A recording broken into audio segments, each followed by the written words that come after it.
Hello दोस्तों, तो कैसे हो आप सब लोग। आप लोग क्या अनसुनी कहानियों के शौकीन हो? तो आज एक वही अनसुनी कहानी सुनाने जा रहा हूँ आप सबको। तो चलिए शुरू करते हैं एक भूतिया डरावनी कहानी। सौरभ बरसों बाद अपने प्रतीक गांव बिशनपुर लौटा था।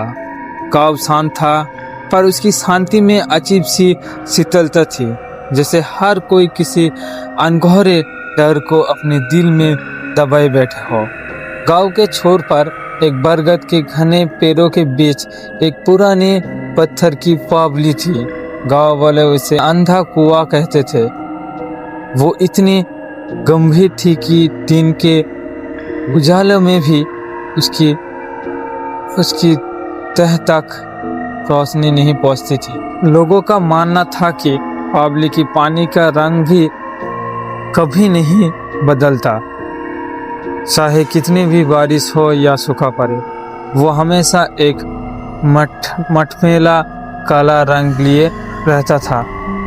सौरभ की नानी ने उसे साफ चेतावनी दी थी, सूरज छलने के बाद उस कुएं की तरफ भूलकर भी मत जाना बेटा, वो प्यासा है, बहुत बहुत प्यासा। सौरभ, जो शहर की वैज्ञानिक सोच में पला बड़ा था, इस बातों को अंधविश्वास कहकर हंस देता था। एक रात गांव में तेज तूफान आया और बिजली गुल हो गई। हर तरफ अमावस्या का घना अंधेरा छा गया। सौरभ अपने कमरे में अकेला था जब दरवाजे के बाहर से उसे एक आवाज़ सुनाई दी। ये आवाज़ बहुत ही मीठी और सुरीली थी, जैसे कोई मधुर गीत गा रहा हो। गाने के बोल समझ में नहीं आ रहे थे, पर आवाज़ में एक भीषण उदासी थी जो सीधे दिल को छू रही थी। आवाज़ धीरे धीरे पास आती गई। सौरभ, क्या तुम यहाँ हो? ये आवाज़ सुनकर सौरभ का पूरा शरीर कांप गया। ये आवाज़ उसकी छोटी बहन प्रिया की थी, जो 5 साल पहले एक दुर्घटना में गुजर गई थी। प्रिया की आवाज़ में वैसे ही फूली मिठास थी। सौरभ को लगा कि वो भ्रम में है, पर आवाज़ ने उसे करना बंद नहीं किया। मैं यहाँ कुएं के पास फंसी हूँ, मुझे डर लग रहा है सौरभ, पानी मुझे छू रहा है। डर और बहन के लगाव ने सौरभ को बस में कर लिया। अंधेरे में भागते हुए वो कुएं के पास पहुंचा। टॉर्च की कांपती रोशनी में उसे देखा। कुएं के मुंडेर पर कोई नहीं था, बस हवा में प्रिया की गाने की गूंज अब भी तैर रही थी। सौरभ ने चिल्लाया, प्रिया, कहाँ हो तुम? तभी कुएं के अंदर से एक पानी की छींटे की आवाज़ आई। सौरभ ने टॉर्च नीचे की तरफ झुकाई।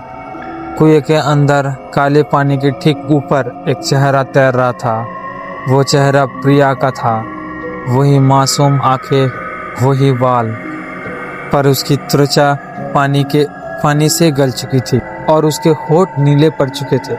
मैं अकेला नहीं रह सकती, यहाँ बहुत ठंड है, तुम्हें मेरे साथ नीचे आना होगा। जैसे ही उसने ये कहा, पानी से एक सफ़ेद लंबा हाथ बाहर निकला।